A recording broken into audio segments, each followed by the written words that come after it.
നമ്മളങ്ങനെ മണ്ഡലം ചുറ്റാനെത്തി ഇടുക്കി മണ്ഡലത്തിലാണ് എത്തിയത്. ഇടുക്കിയിലെ ഡാമിന്റെ മുന്നിൽ തന്നെ നിൽക്കുകയാണ്.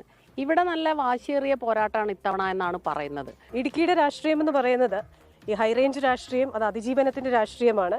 ഏലം, കുരുമുളക്, കാപ്പി തോട്ടങ്ങളൊക്കെയുള്ള ഈ ഇവിടെ കുടിയേറ്റ കർഷകരുടെ അവരുടെ എന്താ പറയുന്ന ആ ഒരു കുടിയേറ്റ കർഷകരുടെ കരുത്തും അവരുടെ അതിജീവനത്തിൻ്റെയും ഒക്കെ കഥകളാണ്. അപ്പോൾ അവർക്ക് വേണ്ടത്, അതുപോലെ തന്നെ തോട്ടം തൊഴിലാളികൾ, അവർക്ക് അവരുടേതായ പ്രശ്നങ്ങളുണ്ട്. ലയങ്ങൾക്കുള്ളിൽ കുടുങ്ങിക്കിടക്കുന്ന അവരുടെ ജീവിതത്തിൽ ഒരുപാട് മാറ്റങ്ങൾ വരേണ്ടതായിട്ടുണ്ട്. മലയോര ഗ്രാമങ്ങളിലെ കർഷകരുടെ മൃഗ ശല്യങ്ങളുള്ള ഒരുപാട് പ്രശ്നങ്ങൾ അവർ നേരിടുന്നുണ്ട്. അപ്പോൾ കർഷകരുടെ, ക്ഷീര കർഷകരുടെ ഒക്കെ പ്രശ്നങ്ങൾ, അതൊക്കെ എന്താണെന്ന് നമ്മൾക്ക് മണ്ഡലത്തിലൂടെ സഞ്ചരിച്ച് അറിയാം. അവരുടെ പ്രശ്നങ്ങൾ എന്താണ്, ആരാണ് ഇവിടെ ജയിക്കാൻ സാധ്യത?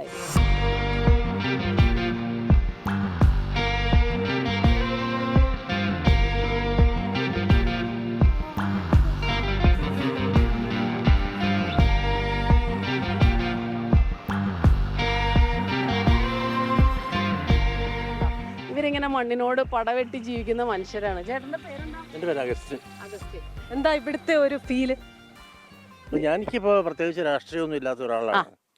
അതുകൊണ്ട് അല്ല, പക്ഷേ ഇല്ലേ ചേട്ടാ, നമ്മള് ഇപ്പൊ ഇവിടെ നിങ്ങളുടെ തന്നെ ബുദ്ധിമുട്ടുകൾ ഉണ്ടല്ലോ, നിങ്ങൾ നേരിടുന്ന ചില പ്രശ്നങ്ങൾ ഉണ്ടാവും. അപ്പൊ ഒരു സ്ഥാനാർത്ഥിയെ വിജയിപ്പിച്ച് വിടുമ്പോ നമുക്ക് ചില പ്രതീക്ഷകൾ ഉണ്ടാവും. അപ്പൊ അങ്ങനെ എന്തെല്ലാം പ്രശ്നങ്ങളാ പരിഹരിക്കണം എന്ന് നിങ്ങൾക്ക് തോന്നിയിട്ടുള്ളത്? അല്ലിപ്പോൾ ഞങ്ങൾക്ക് ഓണായിട്ട് ഞങ്ങൾക്ക് ഇവിടെ ഉള്ളത് ഒന്ന്, ഞങ്ങളുടെ ഈ കാർഷിക വിഭവങ്ങൾക്ക് ഞങ്ങൾക്ക് ഈ മുടക്കുമുതലിൻ്റെ അനുസരിച്ചല്ല, ഞങ്ങളുടെ ബുദ്ധിമുട്ടിൻ്റെ അനുസരിച്ചുള്ളൊരു പ്രയോജനം കിട്ടുന്നില്ല.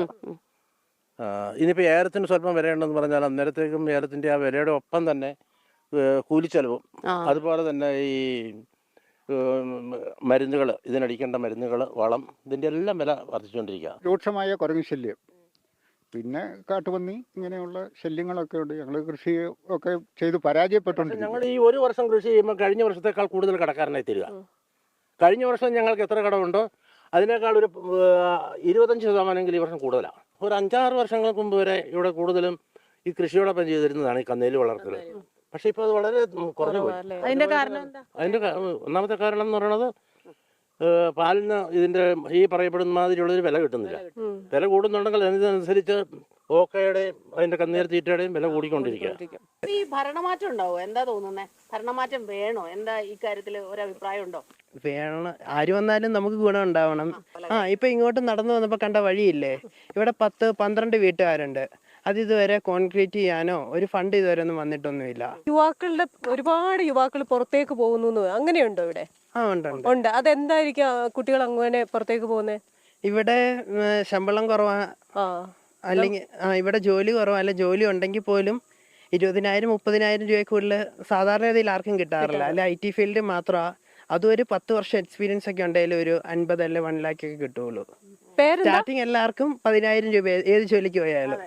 അപ്പോൾ എന്തായാലും എല്ലാവരുടെയും ആവശ്യങ്ങൾ അത് പരിഗണിക്കപ്പെടട്ടെ. അത് ഏത് ഇലക്ഷൻ ആയാലും, ആര് ജയിച്ചാലും, ആര് സ്ഥാനാർത്ഥിയായാലും എല്ലാ മനുഷ്യരെയും പരിഗണിച്ചുകൊണ്ടുള്ള ഒരു ഭരണ സംസ്കാരം നമുക്കുണ്ടാകും എന്ന പ്രതീക്ഷയോടുകൂടി നമ്മൾ ഈ ഏലത്തോട്ടത്തിൽ നിന്ന് പോകും. മണ്ണിന്റെ മണമുള്ള ഈ ഏലത്തോട്ടത്തിൽ നിന്ന് ഞങ്ങൾ അടുത്ത മണ്ഡലത്തിലേക്ക് യാത്രയാവും.